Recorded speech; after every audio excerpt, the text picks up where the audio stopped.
Kung kilala nyo po yung nagsasabing propeta po siya, marami po siyang pinrapisay patungkol sa Pilipinas. So I saw the ending of this October, I saw earthquake again. Like I said, I saw all these things happening ending October, November and December. It's gonna be worst. And I saw your president crying. I saw a typhoon that covered all the houses in the Philippines. Houses were buried underwater. I said, God, why?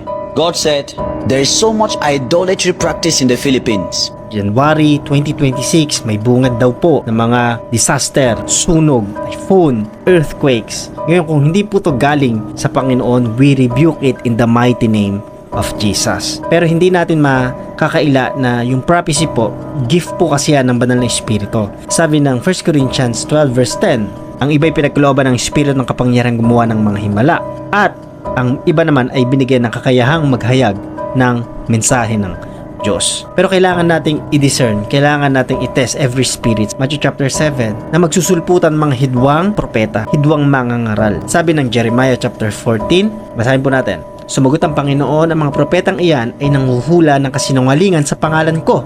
Hindi ko sila sinugo at hindi ako nagsalita sa kanila. Hindi galing sa akin ang pangitaing sinabi nila sa inyo. Walang kabuluhan at mga kathang isip ang mga inihula nila. May aral po dito.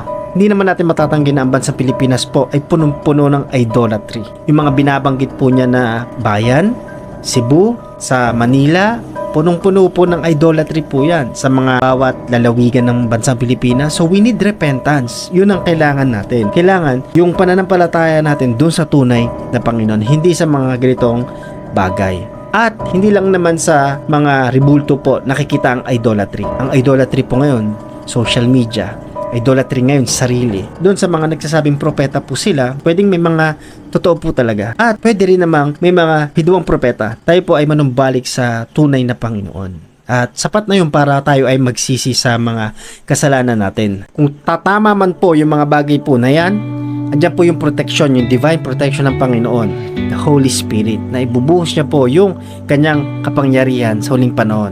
At yan po yung seal ng Panginoon. Kung may mark ang devil, the 666, meron pong seal ang Panginoon sa mga mananampalataya. Huwag kayong mabahala. Kailangan natin i-share ang gospel. Kasi ang prophecy, edify, to comfort, and to warn us. Taon-taon, tinatamaan po tayo ng disaster. Taon-taon, may mga calamity. Pero kung ito po ay galing na sa kaaway, we rebuke it in the mighty name of Jesus. We rebuke it in the mighty name of Jesus. We cancel it with the blood of Jesus.